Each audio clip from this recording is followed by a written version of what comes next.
말씀의 제목은 간음, 살인, 도적질을 해본 적이 있나요? 라는 제목입니다. 본문은 로마서 13장 9절입니다. 다 같이 한번 읽어보세요.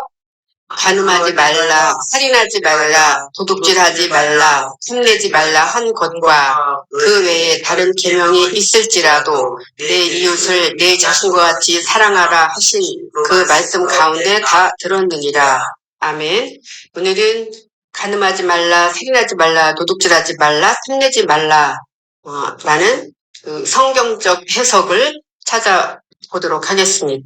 성경에서의 간음, 살인, 도둑질, 흉내지 말라는 이 성경의 말씀은 과연 누구에게 주신 말씀일까요? 하나님을 믿지 않는 세상 사람들, 타인에게 준 말씀인지, 아니면 오늘 이 시간 이 성경 구절을 읽는 저와 여러분에게 주시는 말씀인지 성경적 해석을 자세히 살펴보고 나 자신의 신앙 상태를 되돌아보는 시간을 가져보도록 하겠습니다. 먼저 간음에 대해서 한번 그 의미를 찾아볼게요. 간음이라는 것은 남편과 아내가 있는 상태에서 타인과의 어떤 그 부도덕한 관계를 바로 간음이다 이렇게 말할 수 있습니다. 그러면요, 혹시 혼자 사는 사람들끼리 간음이 가능할까요? 가능할 수도 있고 가능하지 않을 수도 있죠. 살인하지 말라, 또 도둑질하지 말라라는 것도 마찬가지예요.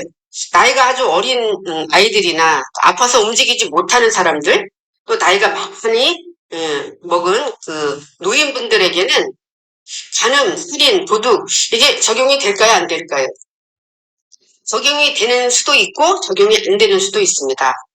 그렇다고 하면은 성경은 진리이기 때문에요.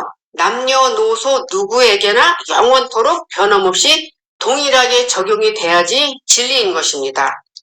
그래서 성경에서의 간음, 살인, 도둑질, 흉내지 말라라는 언어가 성경적으로 정리가 안 되고 개념이 확실하지 않으면 우리는 이 말씀을 적용되는 사람이 있고 적용되지 않는 사람이 있는 것입니다. 성경에서 이 좋지 않은 의미의 언어가 아주 수없이 많이 나옵니다. 창세기부터 계시록까지. 왜 그렇게 이렇게 좋지 않은 의미의 단어가 많이 나올까요? 그만큼 중요하기 때문에 우리가 알지 못하기 때문에 계속 이야기를 해주는 것이죠. 세상의 언어를 하나님의 언어로 볼 수 있는 능력을 소유해야 되는 것입니다.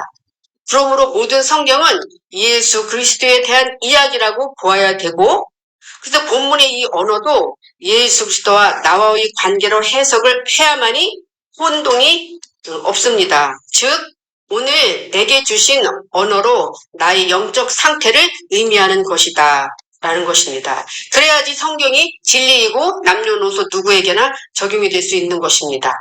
오늘 본문은 한 절밖에 되지 않습니다. 그러나 세 단락으로 나눌 수 있습니다. 첫 번째 단락은 간음하지 말라라는 것과 또 두 번째 단락은 살인하지 말라, 도둑질하지 말라, 흉내지 말라 이렇게 두 번째 단락으로 나눌 수 있고요. 세 번째는 내 이웃을 내 자신같이 사랑하라 이렇게 세 단락으로 나눌 수 있습니다.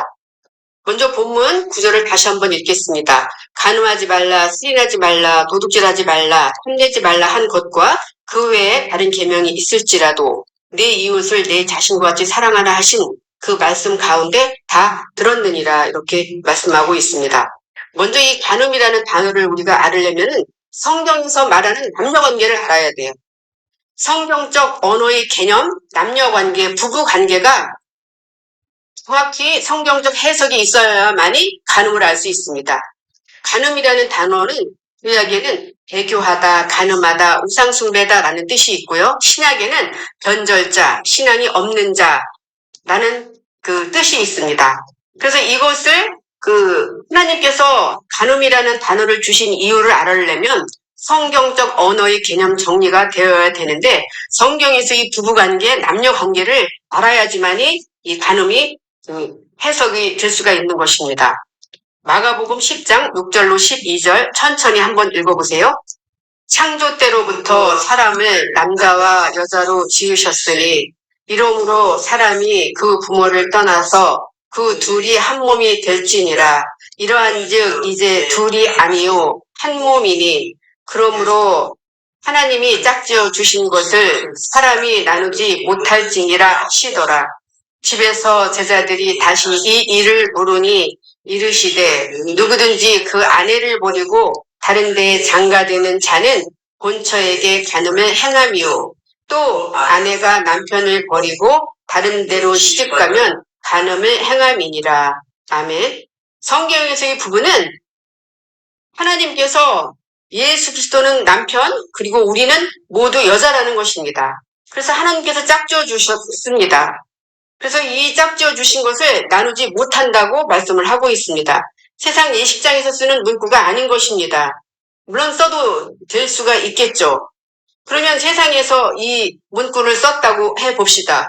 둘이 연합해서 한 몸이 되어서 결혼을 해서 잘 살으라고 덕담을 해줬습니다. 그런데 막상 살아보니 힘들고 어렵고 고통스럽고 괴롭다고 하면 끝까지 참고 괴로워도 살으라는 그런 이야기일까요? 그렇지 않습니다.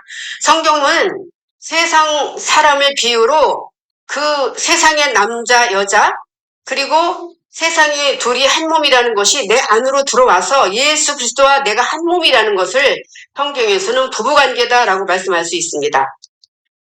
그리고 여기 11절에 보면 누구든지 그 아내를 버리고 다른 데에 장가드는 자는 본처에게 간음을 행함이다 이렇게 말씀을 했어요. 하나님의 말씀을 제대로 주지 않는 남편은 아내를 버리고 다른 데 장가들어서는 안 되는 것입니다. 또 다른 여자를 찾아서는 안 되는 것이죠. 또 아내가 남편을 버리고 다른 데로 시집가면 간음을 행함이라 그래요. 오로지 예수 그리스도가 주는 말씀 그 씨만을 우리는 받아야 되는데 세상 남편, 세상에서 좋아하는 언어, 행위, 행동 이런 것들이 교회로 그대로 들어와서 전달이 된다라고 하면 그것은 남편을 버리고 세상 남편을 찾아가는 것입니다. 그래서 세상 남편을 찾는다고 하면 그게 바로 간음이다 이렇게 성경은 말씀하고 있습니다. 그래서 성경은 예수님과의 결혼을 귀히 여겨라 이렇게 말씀하는 내용이 있습니다. 히브리서 13장 1절로 4절 다 같이 읽어보겠습니다. 형제 사랑하기를 계속하고 3절 너희도 함께 갇힌 것 같이 갇힌 자를 생각하고 너희도 몸을 가졌은즉 때 받는 자를 생각하라. 모든 사람은 결혼을 귀히 여기고 성소를 더럽히지 않게 하라. 음행하는 자들과 간음하는 자들을 하나님이 심판하시리라. 그 예수 그리스도와의 관계를 그 결혼을 귀히 여기라는 것입니다. 예수 그리스도와 나와의 관계를 귀히 여겨라 이렇게 말씀하고 있습니다. 내 안의 남편을 귀히 여기라는 것입니다. 여자도 남편을 남편도 여자를 서로 귀히 여겨야 되는 것입니다. 침소를 더럽힌다는 것은 어떤 내용일까요? 침소라는 것은 남녀가 씨를 주고받는 것을 바로 침소라고 합니다. 그것은 하나님의 말씀이 전해지는 장소를 바로 침소다, 성전이다 이렇게 말씀할 수 있습니다. 오늘 이 시간에는 이 자리가 바로 침소인 것입니다. 그래서 저는 하나님의 말씀을 있는 그대로 전해야지 세상 말씀을 섞어서 전하면 그것은 침소를 더럽히는 것입니다. 그래서 오늘 이 시간은 저는 간음을 하지 않는다고 보면은 하나님의 말씀을 제대로 잘 전하는 것이 바로 간음을 향하지 않는 것이다 이렇게 말씀을 할 수 있습니다. 여기 음행하는 자들과 간음하는 자들을 하나님이 심판하시리라 이렇게 말씀을 했어요. 심판을 어떻게 해야 됩니까? 이 말씀의 구별 능력을 바로 심판이라고 합니다. 아, 성경에서의 간음은 예수 그리스도의 나와의 관계를 말하는 거구나. 이렇게 받아들이는 것이 바로 심판받은 자의 사고 방식입니다. 그래서 이 심판이라는 것도 내가 살아있는 동안 다 끝나야 되는 것입니다. 죽어서 하나님 앞에 가서는 할 수가 없어요. 더 이상 할 수가 없고요. 오늘 이 시간에 여러분이 심판을 꼭 받아서 말씀의 구별 능력을 가져가야 되는 것입니다. 사람의 어떤 교리나 전통이나 율법이나 이런 것들로 전하는 것이 바로 침소를 더럽히는 것입니다. 왜? 그것은 하나님의 시, 하나님의 말씀이 아니고 세상 말씀, 세상 시이기 때문입니다. 호세아 4장 1절로 2절에도 같은 내용인데요. 제가 읽어볼게요. 이스라엘 자손들아 여호와의 말씀을 들으라. 여호와께서 이 땅 주민과 논쟁하시나니 이 땅에는 진실도 없고 인애도 없고 하나님을 아는 지식도 없고 오직 저주와 속임과 살인과 도둑질과 간음뿐이요. 포악하여 피가 피를 뒤이음이라 이렇게 말씀하고 있습니다. 간음을 행한다는 것, 하나님의 말씀을 제대로 알지 못하고 전하고 듣고 하는 모든 것이 하나님을 아는 지식이 없는 것입니다. 내 안에서 하나님과 내가 논쟁을 하는 것입니다. 문자 그대로 보고 하나님의 비밀을 모르고 전하는 것이 하나님의 지식이 없기 때문에 그렇게 전하는 거다. 그게 바로 간음이고 속임이고 살인이고 도둑질이다. 이렇게 말씀하고 있습니다. 오직 포악하여 피가 피를 뒤이음이라 이렇게 2절 말씀하고 있는데요. 언약의 피만 예수 그리스도의 피가 대물림 되어야 되는데요. 여기 피라는 뜻은 어떤 뜻이 있느냐 하면 피, 포도주라는 뜻이 있습니다. 어근을 찾아가면 침묵하다, 벙어리가 되다, 그치다 라는 뜻이 있습니다. 그래서 율법에 동물의 피를 들인 것을 말하죠. 완전하지 못한 말씀으로 아침 저녁으로 드렸던 피의 제사를 의미하기도 합니다. 그래서 온전하지 못한 말씀이 계속 대를 이어서 전하는 것을 바로 피가 피를 뒤이음이라 이렇게 말씀을 하고 있습니다. 간음의 현장으로 가보겠습니다. 요한복음 8장 3절로 7절 제가 읽을게요. 서기관들과 바리새인들이 음행 중에 잡힌 여자를 끌고 와서 가운데 세우고 예수께 말하되 선생이여 이 여자가 간음하다가 현장에서 잡혔나이다. 7절 그들이 묻기를 마지 아니하는지라 이에 일어나 이르시되 너희 중에 죄 없는 자가 먼저 돌로 치라 하시고 이렇게 말씀하고 있습니다. 현장에서 잡혔다고 했는데요. 현장에 잡혔는데 그것은 이 간음을 어디서 했길래 현장에서 잡혔을까요? 왜 여자만 잡히고 남자는 어디 갔을까요? 남자는 바로 옷 입고 도망을 갔을까요? 그래서 이 현장이라는 것은 어떤 뜻이 있냐면 두 단어의 합성어입니다. 무엇 위에 가까이 앞에라는 뜻과 그 자신, 그 자체, 동일한 것이라는 뜻이 있습니다. 그래서 간음이라는 것은 세상의 눈에 보이는 간음이 아니고요. 영적 간음을 말하는 것이죠. 그 영적 간음을 우리가 했을 때 죄 없는 자가 돌로 치라 이렇게 말씀을 했어요. 그래서 우리 이 모두는 죄 없는 자가 돌로 치라고 했을 때 모두가 사라지고 없어졌어요. 우리 모두는 다 죄인입니다. 죄가 없는 사람이 하나도 없는 것이죠. 그래서 죄인은 어떤 뜻이 있느냐면 둔담하다, 관역에 빗맞다, 실수하다, 길을 벗어나다 라는 뜻이 있고요. 어근을 찾아가면 부분이다, 조각이다, 몫이다, 운명이다 이렇게 그 죄에 대한 뜻이 있습니다. 하나님의 계획과 의도와 뜻을 모르고 부분적으로 말하고 행동하는 것이죠. 여기 서기관들은요. 새기다, 묘사하다라는 뜻이 있습니다. 하나님의 말씀을 내 안에 새기고 내 안에 묘사가 되어야 되죠. 육의 신비에 세워야 되는데 이 서기관과 바리새인들은 분리하고 그리고 계속 믿는 사람과 믿지 않는 사람을 분리하고 율법으로 하나님의 말씀을 가르쳤던 분들입니다. 바로 내가 현장에서 간음하다가 현장에서 잡혔다고 하면 그 잡힌 것에 대한 죄를 나는 씻어야 되는 것이죠. 그래서 예수님은 이제 나도 너를 죄가 없다고 하겠다라고 말씀을 하는 그런 내용입니다.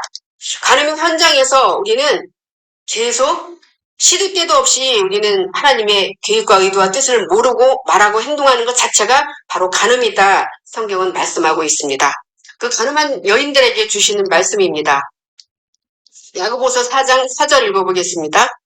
간음한 여인들아 세상과 벗된 것이 하나님과 원수됨을 알지 못하느냐. 그런즉 누구든지 세상과 벗이 되고자 하는 자는 스스로 하나님과 원수되는 것이니라. 이렇게 말씀하고 있습니다.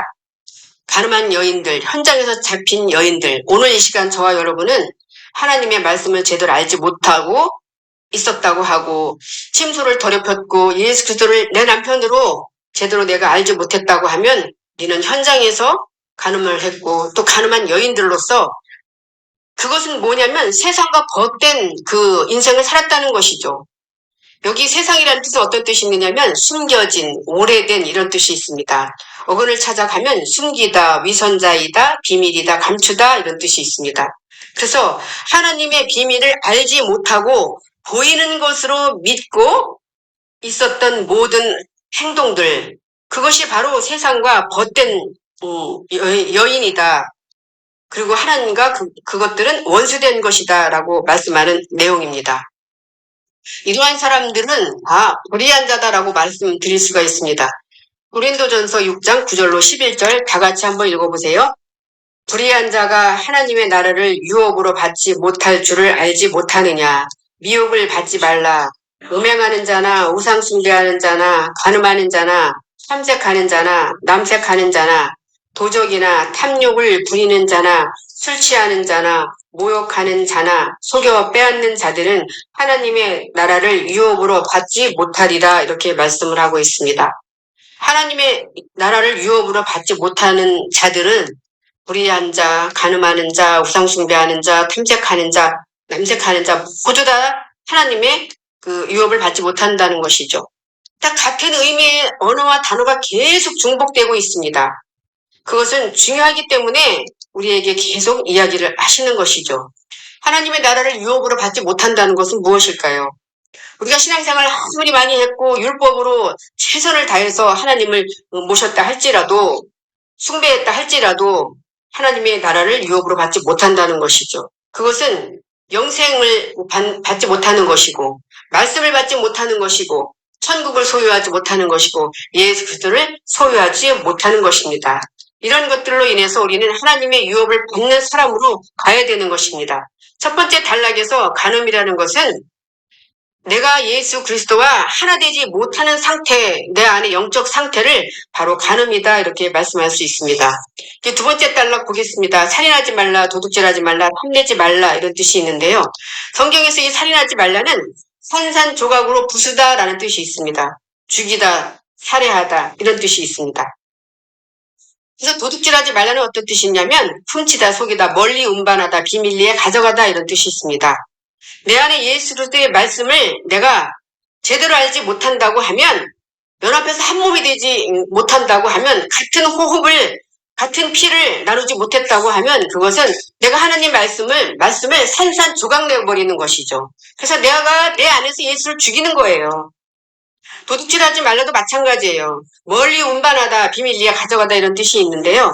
하나님의 말씀을 멀리 운반하는 거예요. 그리고 하나님의 말씀을 비밀을 제대로 알아야 되는데 비밀을 알지 못하고 그대로 갖다가 전하고 말하고 행동하는 것을 바로 도둑질이다 이렇게 말씀할 수 있습니다. 이 두 번째 단락에서 살인, 도둑 이런 것에 대한 문구가 계속 나오고 있는데요. 한번 보겠습니다. 다 같이 한번 읽어보세요. 디모데전서 1장 9절로 10절. 알 것은 이것이니 율법은 옳은 사람을 위하여 세운 것이 아니요 오직 불법한 자와 복종하지 아니하는 자와 경건하지 아니한 자와 죄인과 거룩하지 아니한 자와 망령된 자와 아버지를 죽이는 자와 어머니를 죽이는 자와 살인하는 자며 음행하는 자와 남색하는 자와 인신매매를 하는 자와 거짓말하는 자와 거짓 맹세하는 자와 기타 바른 교훈을 거스르는 자를 위함이니. 율법을 우리에게 주신 이유가 있는데 그것은 너희가 불법이기 때문에 줬다는 것이죠. 율법은 어떤 뜻이 있느냐면 습관, 관습 이런 뜻이 있어요. 그리고 짐승에게 먹이를 주다라는 의미를 가지고 있습니다. 그래서 짐승 수준의 말씀을 듣고 행하는 것을 바로 율법을 준 이유입니다. 왜냐하면 우리는 완전하지 못하기 때문에 짐승 수준밖에 안 돼요. 그래서 율법을 줬다는 것이죠.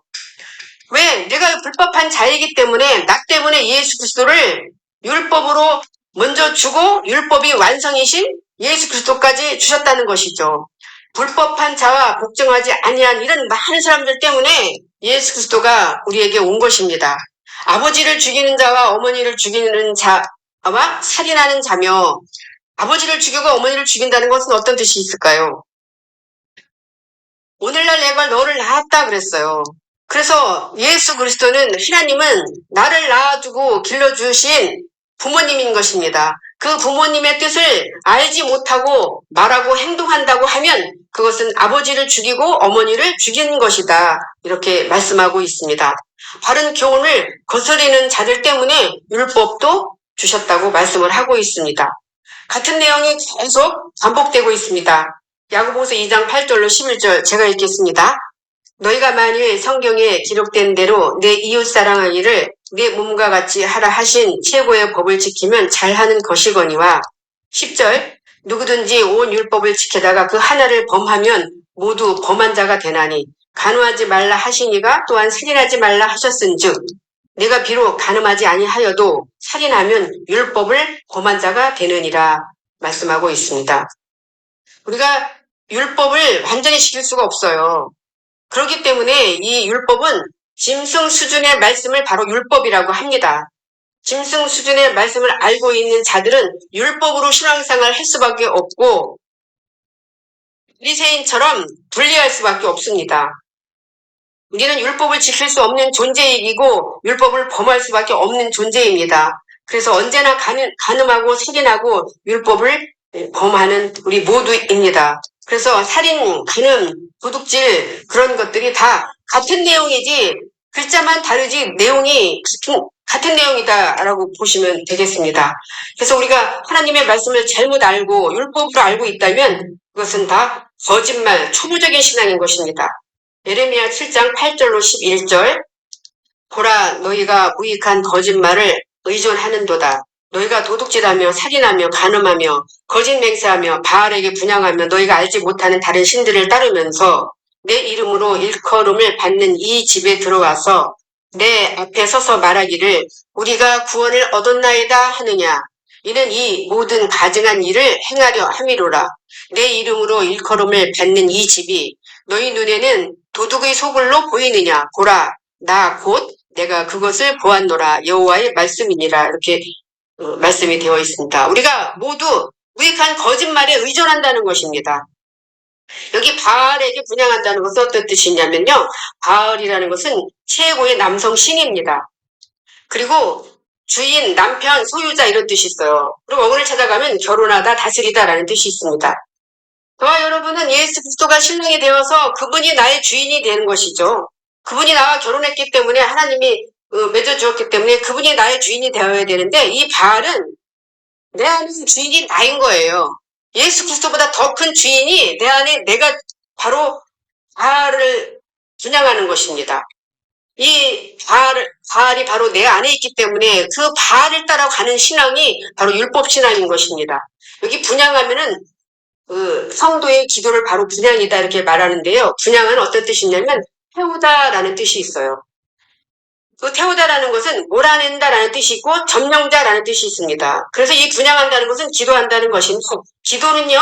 내 안에 있는 점령자, 잘못된 내 안에 있는 것을 몰아내는 게 기도예요. 그게 바로 예배이고요. 그래서 세상이 만든 율법으로 만든 하나님을 내가 만든 우상을 내 안에 데리고 와서 내가 바알을 모시고 사는 거예요. 잘못 알고 있는 것이죠. 내 안에 예수 그리스도를 내가 모셨다라고 착각을 하면서 신앙생활을 하는 것입니다. 그러면서 하는 말이 우리가 구원을 얻었다 이렇게 말씀한다는 것이죠. 구원 자체가 절대 잘못된 구원을 알고 있는 것입니다. 그것은 바로 거짓말이고 도둑의 소굴이다 이렇게 말씀하고 있습니다. 그것이 바로 살인이고 도둑이고 간음이다 라고 말씀하는 것입니다. 그래서 우리에게 주시는 말씀이 있습니다. 마가복음 7장 18절로 23절 다 같이 한번 읽어보겠습니다. 예수께서 이르시되 너희도 이렇게 깨달음이 없느냐. 무엇이든지 밖에서 들어가는 것이 능히 사람을 더럽게 하지 못함을 알지 못하느냐. 이는 마음으로 들어가지 아니하고 배로 들어가 뒤로 나감이라. 이러므로 모든 음식물을 깨끗하다 하시니라. 또 이르시되 사람에게서 나오는 그것이 사람을 더럽게 하느니라. 속에서 곧 사람이 마음에서 나오는 것은 악한 생각, 곧 음란과 도둑질과 살인과 간음과 탐욕과 악독과 속임과 음탕과 질투와 비방과 교만과 우매함이니 이 모든 악한 것이 다 속에서 나와서 사람을 더럽게 하느니라. 하나님의 말씀을 왜 깨닫지 못하느냐는 것이죠. 아무리 이야기를 해도 이해가 안 되는 사람들이 있습니다. 여기 깨달음이라는 어떤 뜻이 있느냐면요. 말씀의 이해력 이런 뜻이 있어요. 그리고 어리석은 사악한 이런 뜻이 있고 어근을 찾아가면 가장 중요한 하나님과 함께하고 하나님과 교제하고 하나님과 동참함이 없는 것을 바로 이해력이 없다, 어리석은 사람이다, 깨달음이 없다라고 말씀하고 있습니다. 사람에게서 나오는 것이 사람을 더럽게 한다 그래요. 가장 깨끗한 음식물은 예수 그리스도가 주는 식량밖에 없습니다. 세상 것은요, 율법으로 주신 것은 온전할 수가 없습니다. 그래서 우리가 잘못된 음식을 먹게 되면 내 입에서 나오는 것이 그 사상이 선악 구조로 내 안의 속성이 환경을 따라 변하는 것을 말씀하고 있습니다. 진리는 변하면 안 되는 것입니다. 그래서 우리가 좋지 않은 환경에 있다고 할 때는 나의 행동과 말이 바뀌는 것을 바로 내 안에서 악한 것이 있기 때문에 음탕과 질투, 비방, 탐욕, 악동 이런 것이 내 안에 있음을 말씀하고 있습니다. 그래서 이들을 위한 그 도피처를 하나님께서 만들어 놓기도 했습니다. 민수기 35장 10절로 11절 다 같이 한번 읽어보세요. 이스라엘 자손에게 말하여 그들에게 이르라. 너희가 요단강을 건너 가나안 땅에 들어가거든 너희를 위하여 성읍을 도피성으로 정하여 그리 중에 살인한 자가 그리로 피하게 하라. 우리 잘못된 사고방식을 가지고 있는 사람들은요, 부지중에 나도 모르게 계속 환경에 의해서, 율법에 의해서, 세상 살아가는 방식에 의해서 하나님의 말씀을 왜곡할 때가 너무 많이 있습니다. 그럴 때 우리는 도피성으로 다 들어가라는 것이죠. 도피성은 어떤 뜻이 있느냐면 피난처, 수용하다라는 뜻이 있습니다. 근데 어근을 찾아가면 불구로 만들다, 발육이 정지되다라는 뜻이 있습니다. 도피성, 영원한 나의 도피성, 피난처, 예수 그리스도가 내 안에 오고 내가 그분과 하나가 된다고 하면 잘못된 나의 사고 방식이 불구로 다 잘려져야 되는 것입니다. 잘못된 눈 뽑아내버려야 되고요. 잘못된 손, 다리를 다 잘라내야 되는 것이 바로 피난처이고 도피성입니다. 그래서 이 도피성에서 예수 그리스도의 그 피로 인해서 내가 온전한 몸으로 부지중에 살인한 자가 들어가서 나오는 것이 바로 도피성입니다. 이 도피성에서 내가 완전한 그 사람으로 다시 예수 그리스도에 의해서 탈바꿈이 되는 것이 바로 도피성입니다. 요한계시록은 넘어가겠습니다. 이제 마지막 절 보겠습니다. 세 번째 단락이면서도요, 결론입니다. 내 이웃을 내 자신과 같이 사랑하라 이렇게 말씀을 하고 오늘 말씀이 마무리가 됩니다. 요한일서 3장 13절로 16절 다 같이 한번 읽어보겠습니다. 형제들아 세상이 너희를 미워하여도 이상히 여기지 말라. 우리는 형제를 사랑함으로 사망에서 옮겨 생명으로 들어간 줄을 알거니와 사랑하지 아니하는 자는 사망에 머물러 있느니라. 그 형제를 미워하는 자마다 살인하는 자니 살인하는 자마다 영생이 그 속에 거하지 아니하는 것을 너희가 아는 바라. 그가 우리를 위하여 목숨을 버리셨으니 우리가 이로써 사랑을 알고 우리도 형제들을 위하여 목숨을 버리는 것이 마땅하니라. 아멘. 내게 가장 가까운 형제는 누구일까요? 오늘 이 시간에는 목사님들이 저의 가장 가까운 형제이기도 합니다. 여러분의 형제는 누가 있을까요? 부모 형제, 그리고 나의 사촌, 오촌 이런 사람들이 부모 형제인가요? 형제는요, 예수 그리스도가 나의 가장 가까운 형제입니다. 그래서 그분이 나의 맏아들로 우리를 만들어 주셨고 여기 그 형제라는 것은 자궁이라는 뜻이 있어요. 그래서 하나님의 자궁, 예수 그리스도 자궁 안에서 우리는 태어난 다 같은 형제들입니다. 예수 그리스도는 맏아들이고요. 우리 모두는 차자입니다. 그래서 형제를 미워하는 자는 살인한다는 것이죠. 밖에 보이는 형제를 미워하는 것이 살인하는 게 아니고요.